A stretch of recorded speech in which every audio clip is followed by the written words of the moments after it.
Bonjour à tous, j'espère que vous allez bien. Je vais vous demander de retirer vos caméras pour conserver un débit satisfaisant et pour des questions de droit d'image, s'il vous plaît. On va attendre encore un petit peu.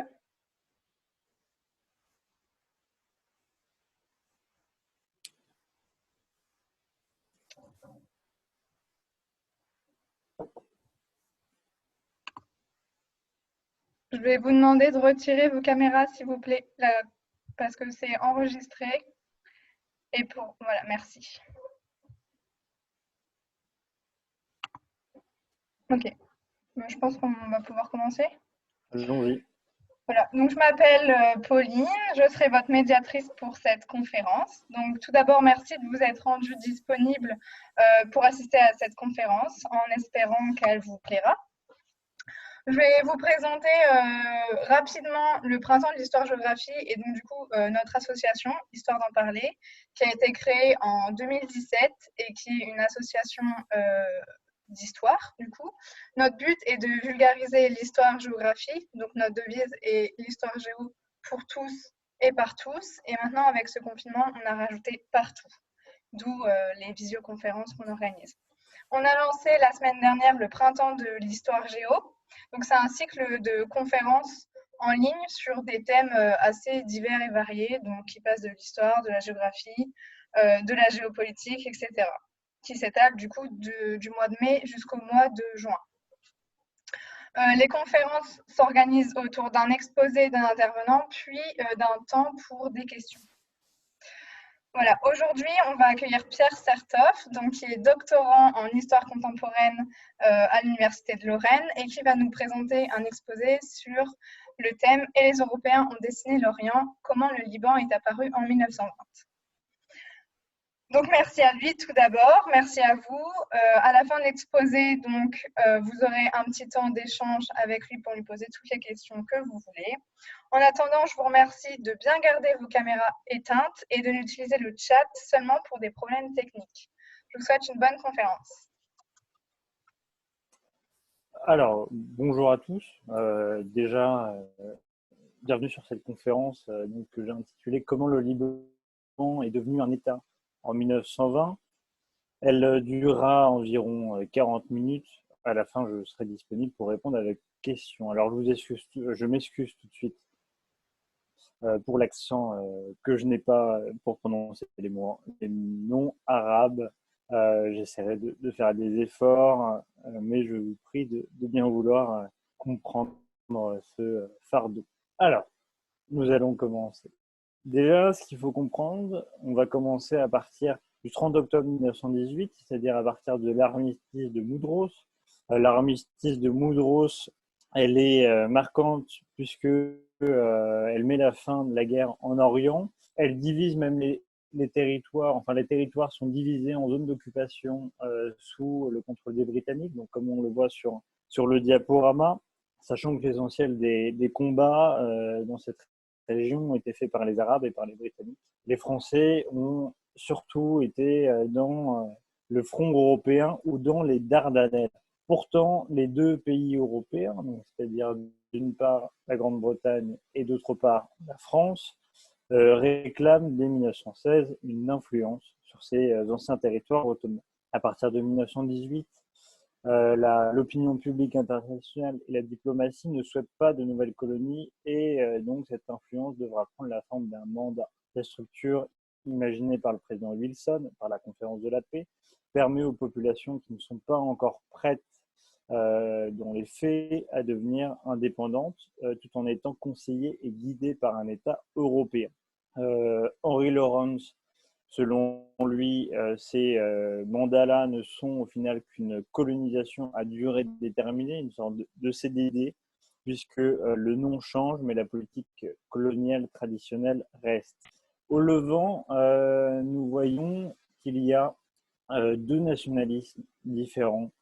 D'une part, le nationalisme qu'on appelle chérifien, porté par l'émir Faisal. Alors ce nationalisme-là est séduisant, surtout qu'il devient légitime et il prend une ampleur, comme nous le verrons après la Première Guerre mondiale. À côté de ça, on a aussi un nationalisme qu'on appellera libanais, qui est porté entre autres par le patriarche maronite Elias Ouayak, et qui reprend la relation historique entre la France et le Liban, puisque les Libanais souhaitent les frontières qui avaient été dessinées alors par la France en 1860.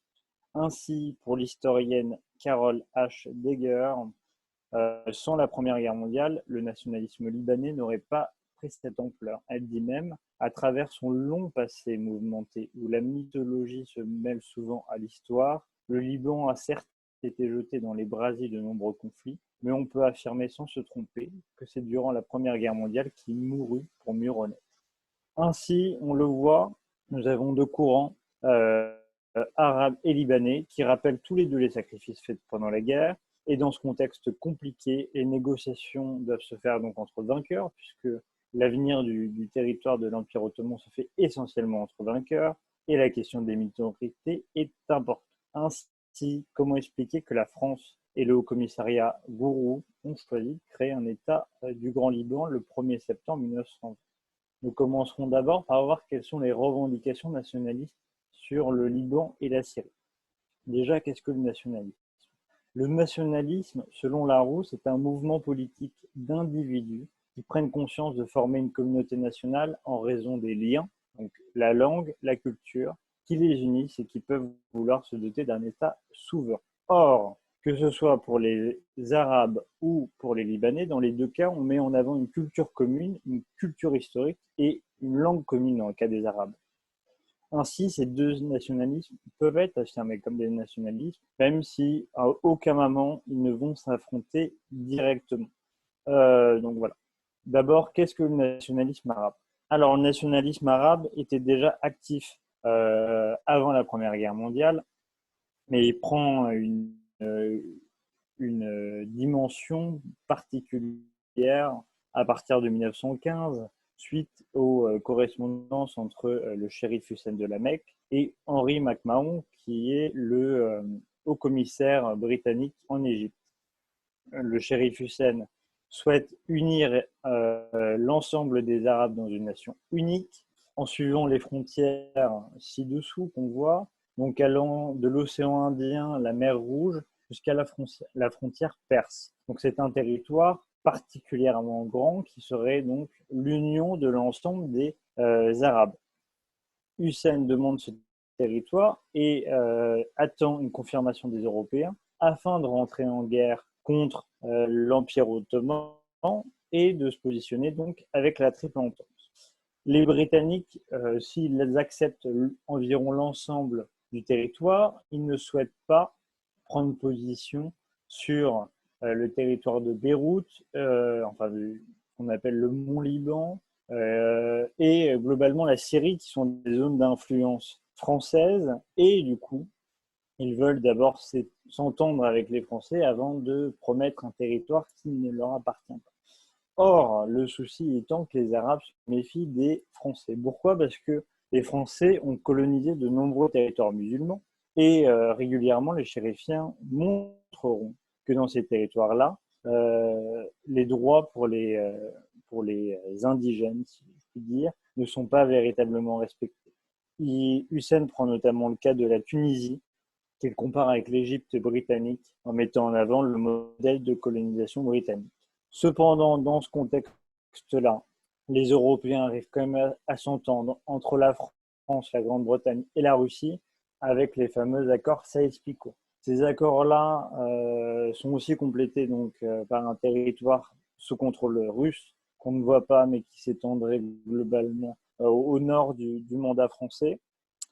Il y aurait alors plusieurs zones. La Palestine qui serait une zone internationale, le territoire A et B qui seraient des territoires qui appartiendraient aux Arabes sous influence soit britannique soit française, et la zone bleue sous contrôle direct des Français et la zone rouge sous contrôle direct des Britanniques. Contrairement à beaucoup d'accords, ces accords-là n'ont que peu de valeur. Alors, ils n'ont que peu de valeur parce qu'ils ont été signés par Paul Cambon, qui est ambassadeur de la France à Londres, et Edward Grey, qui est le secrétaire d'État britannique aux Affaires étrangères. Ce sont des personnalités de second plan par rapport à beaucoup de traités qui vont être signés par des premiers ministres, par des présidents. Là, on a un accord un peu qui a moins de valeur et on verra qu'il y a une conséquence derrière. Une fois le conflit terminé, le nationalisme chérifien continue lors des négociations pour la paix et il est porté par ce visage-là, donc le fils du shérif Hussein, l'émir Faisal. Il se rend à la conférence de la paix et il envoie même un mémorandum le 1er janvier 1919 où il explique vouloir une union des populations arabes car il y a déjà une union matérielle par les systèmes de chemin de fer, de télégraphe. Il explique également que les populations arabes sont autant développées que les populations d'Europe centrale qui, eux, obtiennent l'indépendance. Il s'oppose au foyer national juif, nous reviendrons dessus. Et surtout, il veut une indépendance complète sous influence britannique. Donc, dans le projet initial du nationalisme arabe, les Français ne sont pas dedans. Qui est l'émir Faisal? L'émir Faisal est un jeune homme en 1918, il a 33 ans. C'est le troisième fils du shérif Hussein. Il fait partie de l'élite arabe, ayant fait son éducation et sa formation dans les universités de Constantinople. Il a été le cœur du commandement arabe contre les Turcs et il s'est particulièrement rapproché de son homologue britannique T. Lawrence, qu'on appelle également Lawrence d'Arabie. Lawrence d'Arabie qui sera un soutien important dans les négociations pour la création d'un royaume arabe. Faisal n'apprécie pas forcément les Français, en tout cas il ne le met pas en avant. Ce sentiment est assez réciproque, puisque les Français s'en prennent souvent à Faisal, mettant en avant ses incapacités à l'oral, son manque de charisme, etc. Et Faisal ne respecte pas vraiment plus les Britanniques. Ainsi, il explique cela dans une citation que je vais vous donner. Dans les conversations de Jeddah, la question de la Syrie côtière a été réservée, le fameux Liban. L'Angleterre, la France et moi sommes comme des commerçants devant un bien sans maître. N'est-il pas logique que chacun cherche à se l'approprier en devançant les autres? Et en effet, il part de l'Angleterre et de la France parce que les deux sont en concurrence dans ce nationalisme-là. Les Britanniques ne cessent de mettre en avant le nationalisme arabe, et plus particulièrement depuis 1916, avec l'arrivée de David Lloyd George en tant que Premier ministre britannique. Ce dernier souhaite mettre une politique de mise en avant de l'influence britannique à travers le monde, de protéger la route terrestre qui mène vers les Indes et donc de prendre le contrôle des lieux saints, donc de la Palestine, et du contrôle du pétrole irakien, dont Mossoul. Ainsi, en octobre 1919, David Lloyd George affirme à Georges Clemenceau que l'accord Sykes-Picot, selon lui, n'a aucune valeur puisqu'il n'a été signé par un autre gouvernement. Il rappelle aussi que la France a été absente des conflits en Orient et donc elle n'a pas de légitimité sur place. Cependant, est-ce qu'on peut dire que les Britanniques soutiennent véritablement les Arabes? La réponse est compliquée.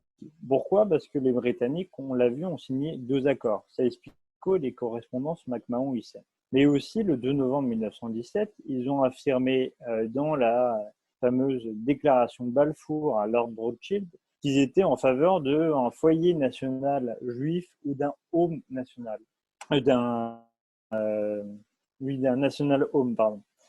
Ainsi, cet accord-là remet en cause d'une part Sykes-Picot et remet en cause également les correspondances McMahon-Hussein, puisqu'elles remettent en cause une grande série voulue par Faisal qui s'étendrait de la Jordanie, la Palestine, la Syrie et le Liban. Donc au final, où on en est? Et là, on va voir qu'il y a vraiment deux Grandes-Bretagne. D'un côté, le ministère, qui est en effet en faveur d'un projet sioniste, et ensuite l'armée du Levant, qui est gouvernée par le général Allenby. Or, cette armée du Levant-là, elle est pro-arabe. On l'a vu avec la place notamment de Lawrence d'Arabie, mais aussi lors de l'occupation de ces territoires-là, puisque les Français sont dans l'OTA Ouest, les Arabes dans l'OTA Est.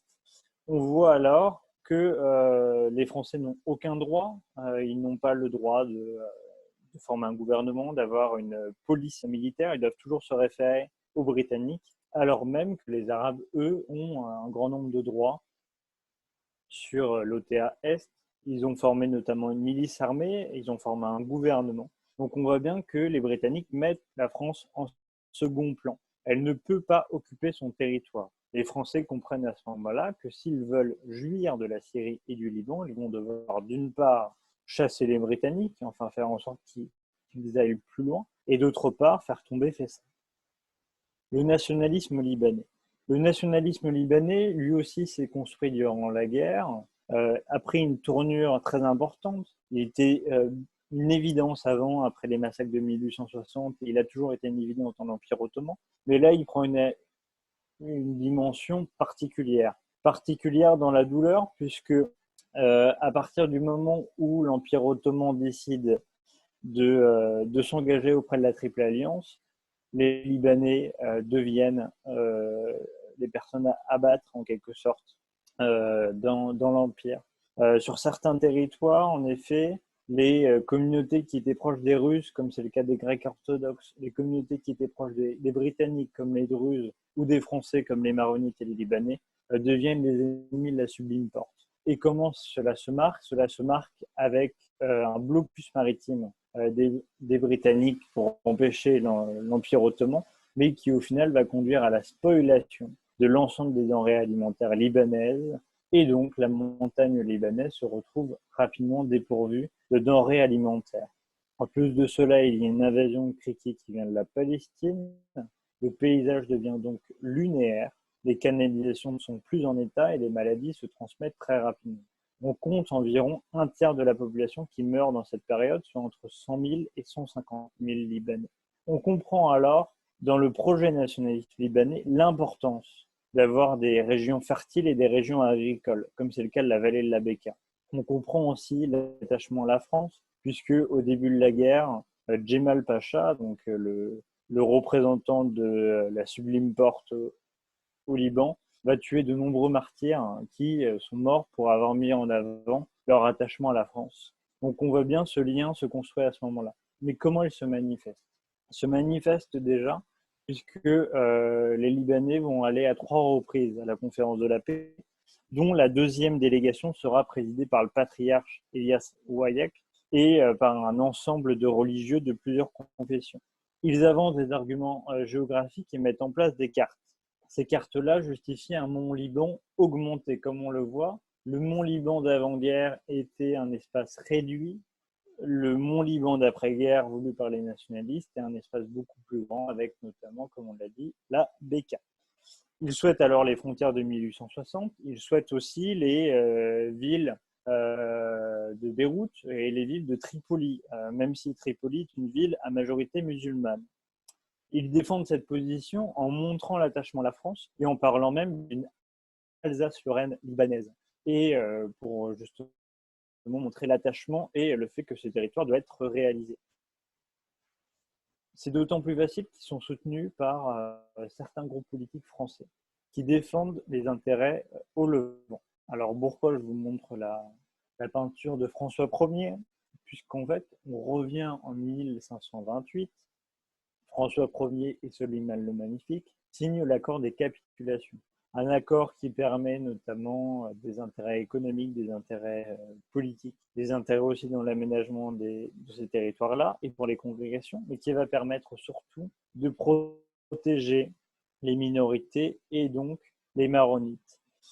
Le problème étant qu'avec la chute de l'Empire ottoman, les capitulations n'ont plus lieu d'être. Alors, comment faire pour garder une influence? Comment faire pour garder des droits? La France réclame alors à la lecture de son histoire, qui commence dans la région des croisades, selon l'histoire dessinée par les groupes français qui défendent l'attachement. Il montre alors l'attachement historique, les relations épistolaires entre les rois de France et les représentants libanais.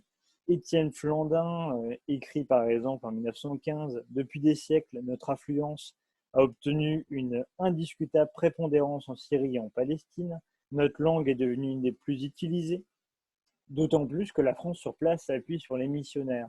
Les missionnaires qui ont donc créé des écoles soutenues financièrement par la France, et ces écoles-là, elles vont permettre à la France de pouvoir apprendre localement le langage. Or, les Français, cet attachement-là, il va se manifester de plus en plus, puisque en novembre 1919, Henri Gouraud est nommé par Georges Clemenceau comme haut commissaire au Levant, et il s'inscrit dans cette lignée puisqu'il dit lors de son arrivée à Beyrouth, les descendants des croisés, non, nous sommes les descendants des croisés, pardon, nous sommes les fils de la Révolution, épris de liberté, de progrès, respectueux de toute religion et formellement résolus à assurer une justice égale aux adeptes de chacun. Donc il essaie de se positionner entre un attachement historique, donc nous sommes les descendants des croisés, mais aussi comme les fils de la Révolution et donc de l'égalité. Cependant, il est surtout vu comme un croyant, puisque même le patriarche maronite, qui est écrit à l'ambassadeur français à Rome, exprime en septembre 1920, dans un pays foncièrement religieux comme le nôtre, le général Gouraud ne peut être qu'un exemple vivant pour ses vertus chrétiennes. De plus, les maronites ont également le soutien du Saint-Siège en la personne du cardinal Gaspari, qui souhaite permettre à la France de garder une influence dans la région. Alors, deuxième partie, des mois décisifs, septembre 1919, juillet 1920, d'une politique majoritaire à une politique minoritaire. La diplomatie française est coupée en deux parties. D'une part, on a une politique qu'on appelle politique de la majorité, qui est portée par l'islamologue français Louis Massignon. L'intérêt est de continuer une politique traditionnelle, c'est-à-dire s'appuyer sur la majorité gouvernante, donc dans le cas de l'Empire ottoman ou dans le cas d'un possible royaume chérifien, la majorité dirigeante pour protéger les minorités religieuses, donc par exemple les maronites. Donc globalement, en fait, continuer les capitulations pour les nouveaux États.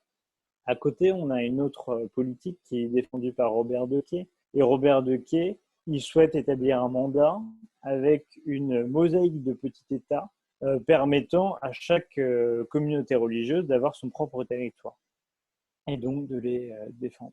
Donc on va le voir au début déjà, la France cherche à établir une puissance chérifienne pour protéger l'indépendance libanaise. Tout cela est possible déjà à partir de l'automne 1919. Le gouvernement britannique laisse à la France la possibilité d'occuper militairement la Syrie, car elle est prise par des troupes en Égypte notamment. Et donc, à partir du 1er novembre, les troupes britanniques en Syrie et au Liban seront remplacées par des troupes françaises. Ça marque aussi la fin de la collaboration directe entre les Britanniques et les chérifiens, de George affirmant que l'amitié avec la France vaut 10 Syries. Faisal est donc dorénavant seul face à la France. Il doit s'entretenir avec eux, il doit négocier avec eux, d'autant plus que l'arrivée d'Henri Gouraud au Liban lui a marqué le fait que désormais l'armée française est organisée, Henri Gouraud ayant affirmé qu'il était prêt à faire couler le sang si nécessaire. Malgré tout, les Français ont peur de la réaction des Arabes à partir du remplacement des troupes et essayent de faire en sorte d'avoir des garanties de la part des Britanniques. Faisal se rapproche donc de Clemenceau, avec qui il négocie un premier accord qui est fait par l'intermédiaire de Robert Dequet. Robert Dequet n'ayant pas forcément envie d'avoir un accord avec les chérifiens, comme nous le verrons, mais surtout Faisal affirmant que la reconnaissance de l'indépendance, affirmant qu'il souhaite la reconnaissance de l'indépendance, un propre gouvernement et un soutien officiel de la France. Excusez-moi pour ce petit accrochage. Robert Dequet, lui, voit dans Faisal une manière de gagner du temps pour faire tomber la France. Il affirme, il était clair que la politique de collaboration avec le gouvernement arabe de Damas n'était qu'un leurre, un mensonge, sous le couvert duquel se continuait une politique qui tendait à notre éviction. Malgré un premier échec dans les accords, Clemenceau continue et va essayer de trouver une convergence avec les points de vue chérifiens. Cependant, pour Henri Gouraud, que je vous montre ici, l'attitude de compromis de Faisal n'est qu'un leurre. Selon lui, il cherche seulement à gagner du temps et surtout les attaques contre les Français ne s'arrêtent pas. Clemenceau rassure alors son haut commissaire et il lui affirme que ce mandat ne sera possible qu'avec un accord avec les chérifiens. À partir du moment où il y a un accord, Si les Arabes ne le respectent pas, ils auront la possibilité d'attaquer les Arabes et personne ne dira rien. Ainsi, le 6 janvier 1920, un premier accord est signé. Cet accord reste secret le temps que Faisal puisse rentrer en Syrie. Cependant, Clémenceau affirme: « Je vous conseille d'accepter cet accord et de le signer tant que je suis au pouvoir, car je peux vous assurer qu'un gouvernement succédant au mien n'acceptera même pas une partie de ce que j'ai consenti aujourd'hui. » Donc on voit bien qu'il y a comme projet de s'entendre avec les Arabes, malgré le fait que la France perde des choses, d'où les concessions. Mais est-ce que pour autant les Français ont oublié le nationalisme libanais? Il est évident que non. Déjà parce que Clémenceau est en campagne présidentielle à ce moment-là, il doit s'appuyer sur les soutiens coloniaux et plus particulièrement donc sur ceux en faveur du Liban. Il reçoit donc la seconde délégation à la conférence de la paix, dont le patriarche Chouaillac, et le 10 novembre, il lui écrit une lettre afin de lui affirmer ses sentiments pour le Liban.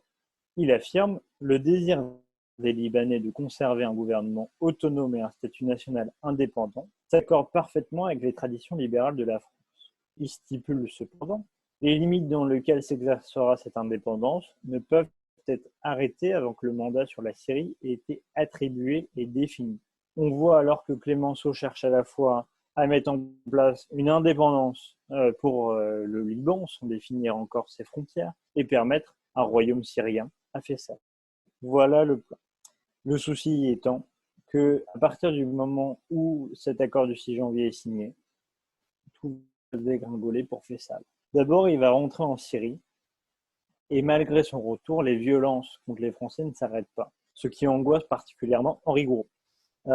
Il pense alors que Faisal va se tourner vers Mustafa Kemal, donc le dirigeant de la Turquie, afin de faire tomber la France. Dans le même temps, le shérif Hussein de la Mecque affirme dans le Moudif, donc un journal égyptien, qu'il ne reconnaît aucun accord de son fils de Faisal avec les Français. Pour Faisal, c'est donc une deuxième désillusion puisqu'il n'est pas accepté par son père. Il y voit cependant une manœuvre des Anglais, puisqu'il affirme que depuis son arrivée, il a tenu au courant son père et il a essayé de faire en sorte de tout ramener dans l'ordre afin que ces accords deviennent rapidement opérationnels.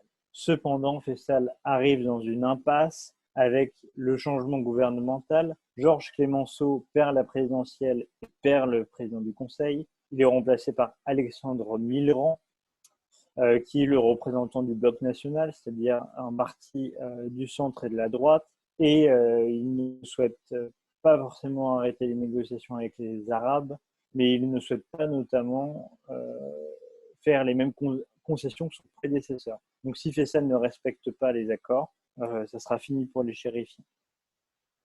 La France fait donc tomber Faisal pour permettre l'indépendance libanaise.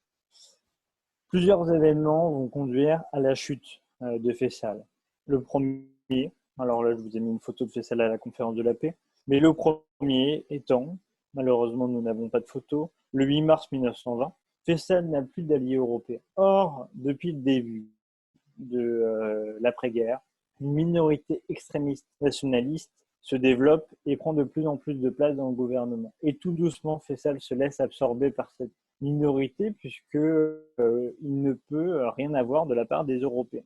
Cela conduit alors, le 8 mars 1920, au Congrès syrien qui donne l'indépendance à la Mésopotamie, à la Syrie, à la Palestine et à la Jordanie, et Faisal est nommé roi de Syrie. Forcément, les Européens s'offusquent et contestent ce résultat, même les Anglais, qui ne souhaitent pas qu'on donne l'indépendance à la Palestine et surtout qu'on ne respecte pas le projet sioniste sans leur accord. Et Gouraud, le haut-commissaire français, montre que le vote n'a pas été proportionnel aux communautés, puisque une grande partie des chrétiens, également les Druzes, n'ont pas été assez représentés. Faisal cherche à rassurer les Européens et affirme que les proportions et l'opinion publique ont bien été suivies. Le second événement, la conférence de San Remo dont nous venons de fêter le centenaire, donc elle est du 19 au 26 avril 1920, où les Européens décident donc de la répartition des territoires du mandat. En partie, la conférence San Remo a d'autres discussions. La France obtient donc la Syrie et la Grande-Bretagne, la Mésopotamie, la Transjordanie et la Palestine. Les Européens envoient un télégramme à Faisal en lui affirmant que s'il souhaitait être reconnu, il devait se rendre en Europe pour faire part de ses plans. Faisal est d'abord content qu'on soit prêt à le reconnaître. Cependant, il affirme, en revenant notamment sur les accords Sykes-Picot, il explique: les sionistes ne peuvent être considérés en quoi que ce soit comme plus forts que les accords signés par le roi Hussein ou le président de la République française. En gros, il remet en cause le projet de foyer national juif. Cependant, est-ce que la France est dans une meilleure condition? On voit que Faisal est en pleine chute, mais est-ce que le haut-commissaire Gourou est dans une meilleure configuration? Évidemment, non. Pourquoi? Parce qu'il est bloqué en Cilicie, donc contre Mustafa Kemal. Ça lui demande beaucoup d'hommes. Les combats sont très violents. Il manque donc d'hommes, il manque de moyens, et il ne peut pas contraindre Faisal par la force. Millerand lui promet rapidement des hommes et lui propose de faire une attaque durant l'été.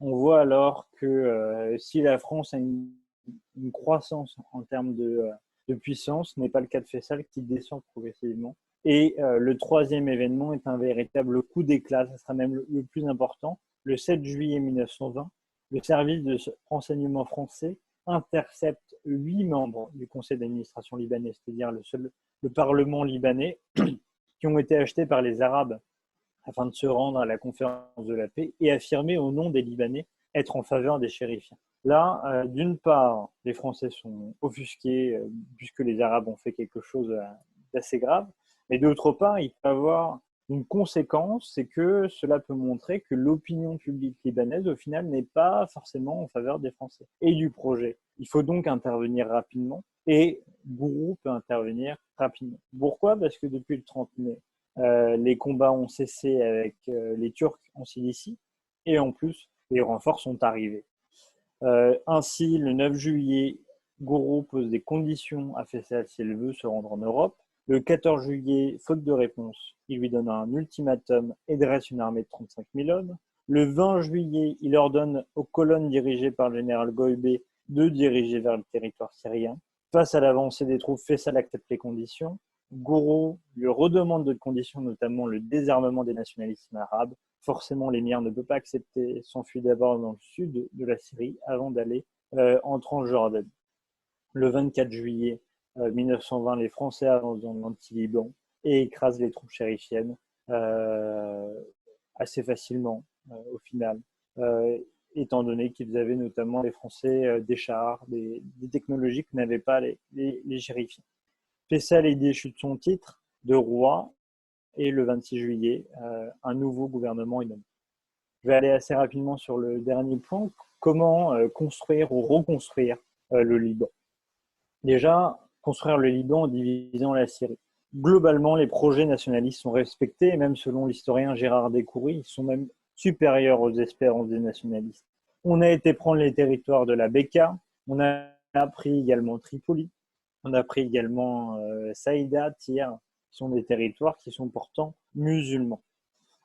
On retrouve alors une population qui va être plus importante que dans le Mont Liban, mais aussi qui va être plus différente dans les communautés confessionnelles. On va compter jusqu'à 17 communautés confessionnelles au Liban.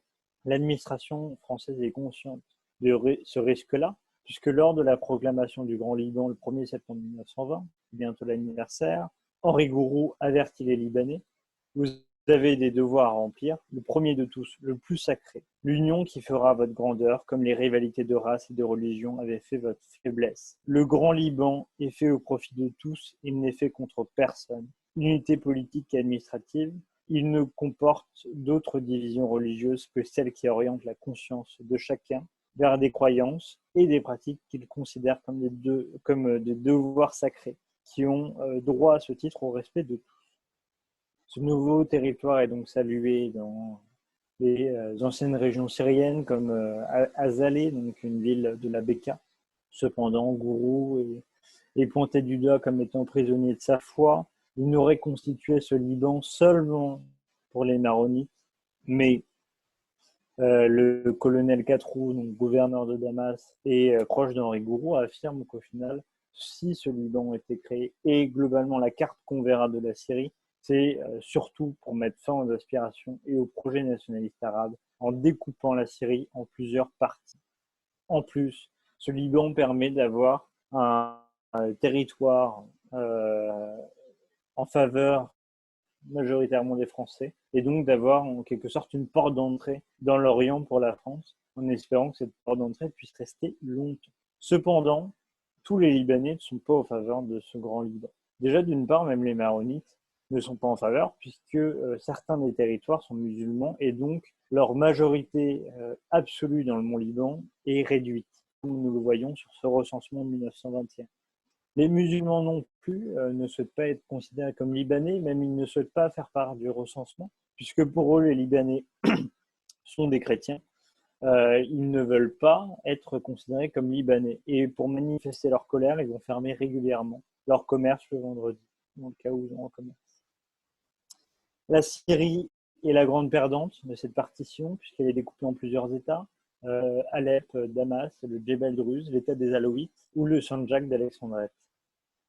On voit alors que l'intérêt a été de diviser la Syrie afin de faire une petite Syrie ou des petites Syries, et donc aller à contrecarrer des projets nationalisme syriens. Mais dès 1922, on va revenir sur cette erreur qui est une erreur politique, qui sera reconnue par Henri Gouraud, par Georges Katrou également, par Robert Declier, en mettant en place une fédération syrienne permettant de travailler à nouveau. Maxime Weygand fera un État unique syrien, même si il sera un peu plus agrandi, puisque l'État des Alaouites, de souvenir, ne fait pas partie de cet État-là. Alors, comment gouverner le Levant? C'est très compliqué. Pourquoi? Parce que le Levant déjà est un mandat, et le mandataire doit à la fois conseiller, aider, guider les populations, mais il a également une mission sacrée de civilisation. Donc on voit vraiment ce rôle d'éducateur, mais en même temps de supérieur. Et ça, les Français, étant donné qu'en plus une grande partie de leurs fonctionnaires sont des anciens coloniaux, ils vont en prendre à cœur, puisqu'ils vont avoir une sorte de supériorité sur le début du Grand Liban dans l'administration. Le principal dirigeant du Liban est donc le gouverneur, qui est nommé par le haut commissaire du Levant, qui lui-même est nommé par le président du Conseil. Le gouverneur doit alors gérer les services généraux, la finance, la justice, construction, l'agriculture. Mais de 1919 à 1925, ce seront des Français qui occuperont ce poste, alors même que dans les États syriens, ce sont des locaux. Le conseil représentatif est également nommé suite au recensement de la population. Donc on l'a dit, le recensement de la population qui permet de donner une légère majorité aux maronites.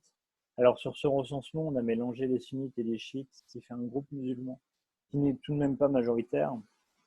Les maronites étant à peine majoritaires grâce à notamment le comptage des maronites de l'étranger qui payent des impôts libres.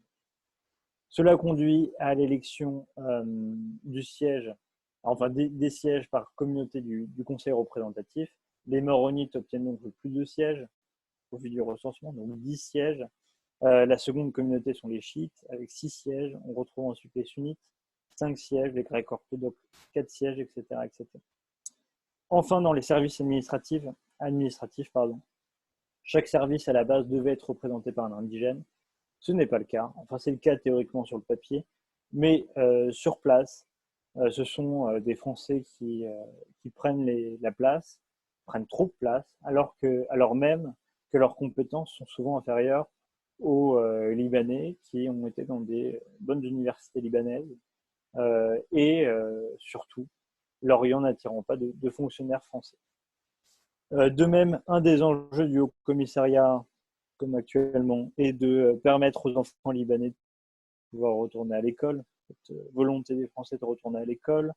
Pour cela, on s'appuie sur les congrégations en les soutenant financièrement. Donc, ce sont surtout les congrégations religieuses, c'est le cas notamment des jésuites qui sont les plus installés, qui vont permettre ce retour à l'école. Et on le voit surtout dans certains territoires. Pour conclure, et je vais aller vite, je vais vous faire part de la vision qu'a l'historienne de Lorraine, Julie Dandurin, qui affirme qu'en fait, la victoire de Cannes et Saloum, donc la victoire contre les chérifiens, peut être considérée comme un échec pour la France. Pourquoi? Parce que le grand gagnant, au final, n'est d'autre que Faisal, qui sort comme un héros romantique, qui est perçu comme un David qui aurait perdu contre Goliath, alors même que les Français, eux, gardent l'image de colonisateurs du siècle passé. Vraiment, l'idée d'intervenir militairement dans un mandat, ça va être assez compliqué à justifier et ça va même les fragiliser. Pour l'historien Gérard Découry, cette intervention-là a mis fin à une politique durable en Orient. Donc, ils auraient pu essayer de co-construire quelque chose avec les Arabes et potentiellement de rester longtemps en place. Néanmoins, on note surtout dans l'étude de cette reconstruction que la France a essayé de faire au maximum en essayant de justifier à la fois sa relation historique avec les chrétiens, mais en même temps son statut de puissance musulmane grâce aux colonies. Maxime Végan, donc, qui remplacera Henri Gouraud au commissariat, l'affirme. Les habitants sont désormais 700 000, avec environ autant de chrétiens que de musulmans. Et le pouvoir ne pouvait être donné uniquement aux chrétiens. La France agissait à la fois dans le sens de ses plus nobles traditions et de ses obligations de grande puissance chrétienne, devenue au cours d'un siècle une importante puissance musulmane, affirmant également que cette rivalité entre les deux communautés continuera, puisqu'il dit « Les chrétiens imaginent qu'ils ont une revanche à faire valoir, tandis que les musulmans n'entendent pas avoir moins de pouvoir que l'autre communauté. » Je vous remercie de m'avoir écouté. Si vous avez des questions en plus de celles que vous me poserez, vous pouvez me contacter à mon adresse personnelle, donc certof.p@gmail.com. Pour faire ce travail, je vous conseille d'aller lire l'ensemble des ouvrages de Gérard Découry, qui est vraiment un savant de cette période. Et également aussi le travail très riche d'Antonio Okayem avec ses fameux tomes d'archives des ministères des Affaires étrangères. Ministère des Affaires étrangères où j'ai également pu consulter les documents. Donc que ce soit à Nantes ou à la Courneuve, et enfin le service historique de la Défense. Voilà, je suis disponible pour vos questions. Merci Pierre, merci de nous avoir présenté cette conférence si intéressante. Juste avant de passer aux questions, je vous ai mis un petit Google Form, un petit questionnaire que je vous demanderai de remplir pour nous permettre de nous améliorer, et notamment au niveau des conférences. Maintenant, Pierre Sertov va répondre à vos questions. Donc pour ce faire, ce que je vous propose, c'est de m'indiquer dans le chat si vous avez une question. Ensuite, j'active votre micro le temps de la question, puis je le désactive. Et voilà. Pour ceux qui n'ont pas de micro ou qui ne veulent pas s'exprimer, vous pouvez écrire votre question dans le chat et je la lirai à Pierre. Voilà. Est-ce que vous avez des questions?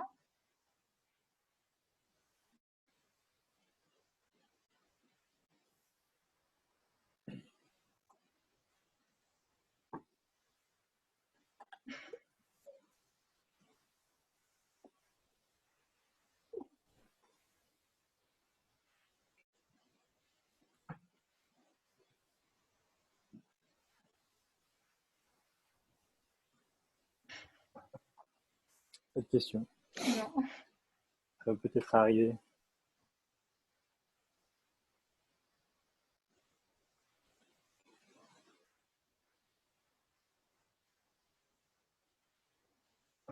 Ah.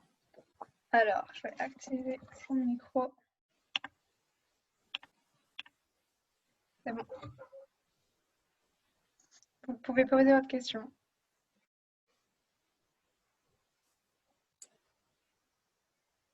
On vous entend. Allô? Oui. Oui. Oui. Pierre, s'il te plaît, tu peux remettre la les communautés religieuses du Liban, parce que j'ai vu quelque chose qui n'est. Oui. Qu'est-ce que tu vas dire à travers Noussaïri? C'est les Alaouites. Alors, ça c'est pour le coup, c'est le tableau officiel qui avait été écrit par les Français 1921. Je ne l'ai pas dit, mais j'aurais dû le dire. Je veux prendre du recul sur ce graphique, hein, parce que déjà les chiites et les sunnites sont rassemblés. Ils n'ont pas forcément la même vision politique, surtout à ce moment-là. Donc, il faut prendre du recul. Alors, NCRI, je te crois sur parole, Samy, que ce sont des Alaouis. Donc, seulement, Pierre, pas te corriger, mais pour nous, les Libanais, donc, Metwali, ce sont les chiites. D'accord. Donc, tu peux mettre les musulmans, ce sont les sunnites. Ouais, mais les Metwali, ce sont en fait tous les chiites. Dans le document-là, justement, on a mêlé les deux, puisque derrière, quand on a fait la répartition par communauté, donc si on imagine que les musulmans sont des sunnites, les chiites sont quand même la deuxième communauté la plus importante. Donc en fait, dans ce groupement de musulmans, on regroupe quand même une partie de chiites. J'ai une question un peu plus profonde de l'histoire. Comment on peut lire historiquement, selon toi, le développement historique des massacres 1840-1860, la fin de la féodalité druze sunnite, jusqu'on arrive à la fin de l'Empire ottoman? Comment on peut l'étudier Oui, comment toi tu peux le lire? Alors moi je le lirais.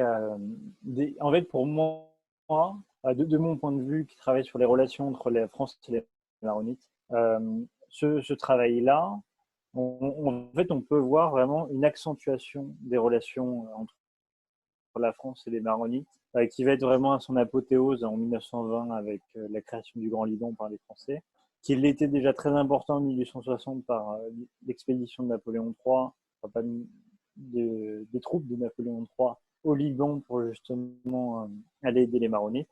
Et on voit vraiment une accentuation sur cette période. Alors, il y a un très bon ouvrage dont j'ai oublié l'auteur, et je pourrais le remettre, mais qui s'appelle La France et les Maronites au XIXe siècle. C'est quelque chose comme Yann Courvela, quelque chose comme ça.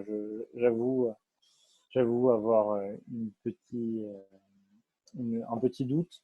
Mais en tout cas, cet ouvrage revient bien justement sur ce chemin de croix qu'il y a pu avoir dans les relations franco-maronites, puisqu'elles n'ont pas toujours été toutes roses, notamment au début du 19e.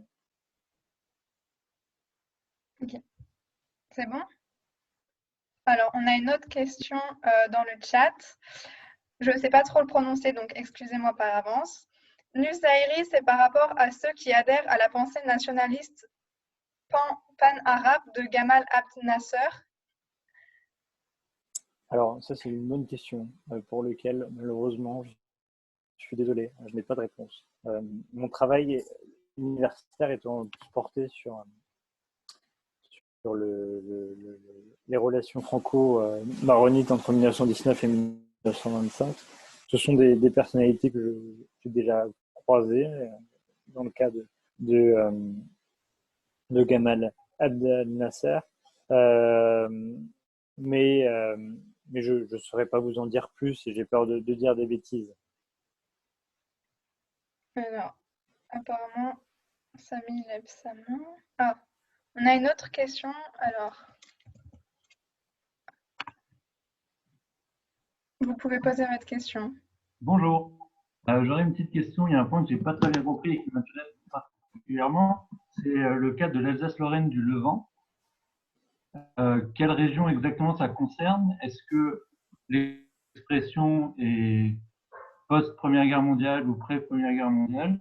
Et qui a développé cette expression? En fait, ce qui est très intéressant dans cette expression-là, c'est vraiment qu'on a... alors, c'est quelque chose qui apparaît en fait déjà à la Première Guerre mondiale. Les Français, à un moment donné, hésitent à intervenir militairement au Liban. Ils ne le feront pas.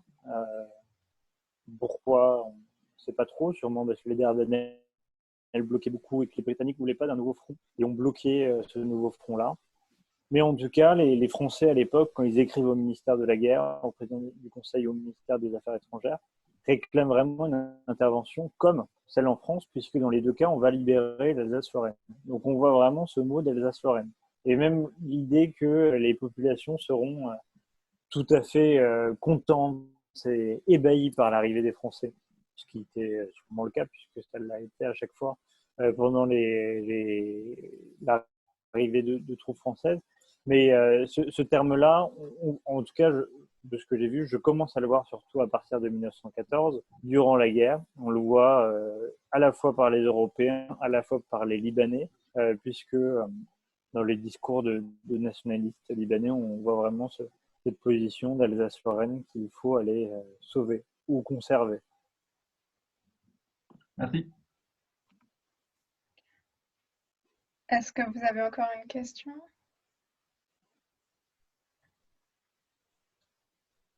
Ah.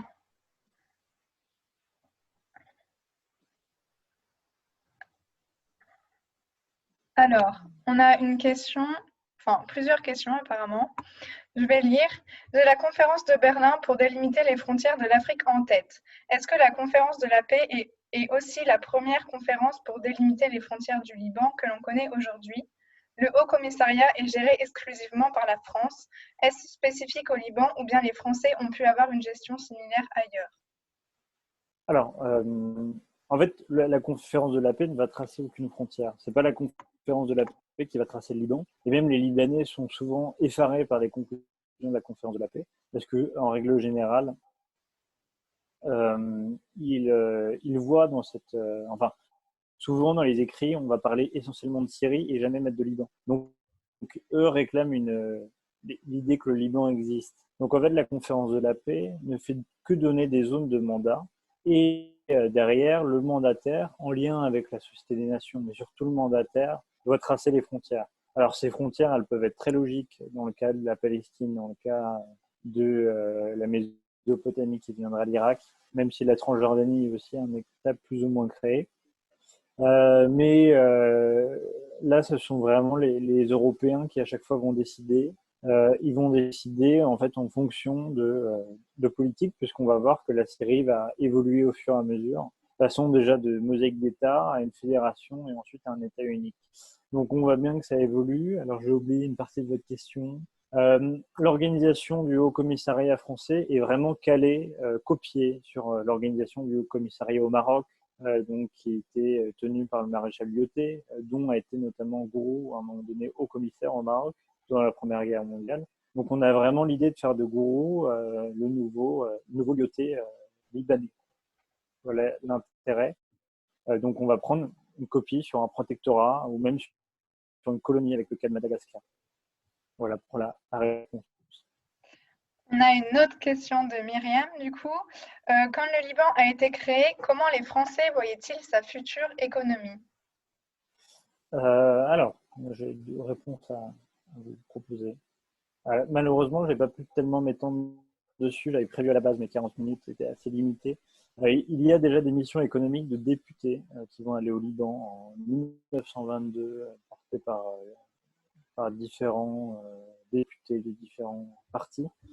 Ils trouvent qu'il y a des possibilités, notamment en termes de tourisme. Le Liban étant un pays magnifique, c'est plus simple d'attirer les populations. Cependant, il faut des investissements de la part d'entreprises françaises et de la France. Le souci étant que ces investissements-là n'auront jamais vraiment lieu. Il va donc manquer un développement économique au Liban. Et ce manque de développement économique-là va permettre, en fait, va conduire vers 1925-1924 à avoir des complications pour permettre un développement complet. Donc on voit bien que l'économie est déjà un peu bloquée, même si Maxime Weygand a de nombreux projets d'aménagement, notamment d'une liaison ferroviaire entre Damas et Téhéran, si je ne me trompe pas, ou Beyrouth et Téhéran. Également des aménagements économiques, des investissements à l'étranger, etc., des accords de douane pour permettre plus de transferts entre les pays voisins. Maxime Weygand va être remplacé presque le lendemain de ce projet-là, enfin de l'écriture de ce projet-là. Donc il n'aura pas lieu en tout cas dans cette période, ce qui va retarder encore le développement économique du Liban et le fragiliser. Mais globalement, les Français n'étaient pas très satisfaits ni du Liban ni de la Syrie économiquement. Ok. Alors, Malika lève la main, donc je pense que c'est pour une question. On vous écoute. Oui, bonjour tout le monde. Alors, merci Pierre pour cette conférence. Et je voulais repartir sur l'organigramme du Haut Commissariat entre 1919 et 2025. 1925. Donc, oui, je voulais savoir quand et comment la transition a été faite pour changer la présidence, entre parenthèses, du Conseil français envers les Libanais. Quand est-ce que ça s'est passé et comment? Alors, cette organisation-là, je vous la présente et je la connais particulièrement bien entre 1919 et 1925. À partir de 1925, et ils seront signés en 1926, il va y avoir la mise en place des statuts organiques qui déjà vont redéfinir et valider l'organisation du Liban, qui deviendra ensuite une république. Je vous conseille d'aller lire les nombreux ouvrages d'Antonio Cayenne. Pour le coup, je suis plus spécialisé sur cette période jusqu'en 1925, mais à partir de la République, en effet, et jusqu'à l'indépendance, on est plus sur une configuration avec un président libanais et avec donc des représentants du Liban.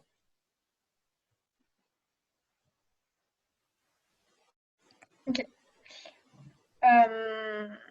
Voilà. Est-ce que vous avez d'autres questions?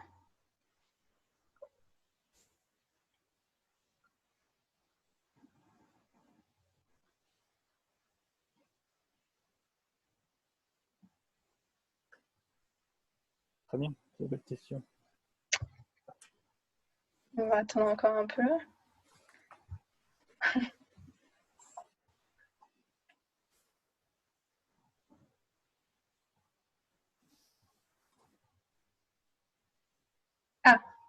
Alors, Je vous donne la parole. On vous entend. Pierre, s'il te plaît, pourquoi les Français ont accepté de redonner la petite moitié de l'Est, de l'Est, du nord du Liban, là où il y avait des orthodoxes, pour les Syriens? pourquoi ils l'ont accepté? C'est une bonne question. En tout cas, les négociations ont été faites au maximum avec. Tu peux expliquer un petit peu pour les auditeurs, s'il te plaît? C'est une belle colle que tu me poses là, Samy. Mais globalement, les frontières, elles ont été en fait données et négociées au fur et à mesure. Sans ça, que les frontières n'ont pas été définitives, puisque même une partie du territoire du Grand Liban dans le sud va être donnée au début des années 20 à la Palestine. À chaque fois, ce sera des négociations qui seront faites en fonction des communautés religieuses. Je n'ai pas assez de détails pour vous répondre là-dessus. Mais je sais que les frontières évoluent en fonction des communautés, en fonction des revendications territoriales. Les Français essayant vraiment, à partir de 1922 avec la Fédération, de se racheter de leur erreur de 1920, de découper la série en 6 États. Voilà ma réponse. En espérant qu'elle te plaise, Samy. C'est bon? Ok.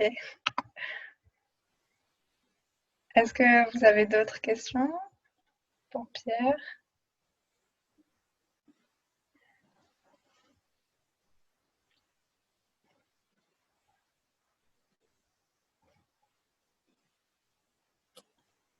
Bon. Si jamais vous avez des questions, je le répète, vous pourrez toujours m'envoyer un mail sur sartov.p@gmail.com. Mais merci en tout cas de m'avoir suivi. Ok. Bon, en tout cas, merci à Pierre. Merci à vous aussi pour votre attention. On se donne rendez-vous pour la prochaine conférence. Donc, c'est ce vendredi-là, avec Dominique Vidal, historien et journaliste, sur un thème un peu plus dur, sur le génocide des malades mentaux en Allemagne. Je vous souhaite une bonne soirée et au revoir.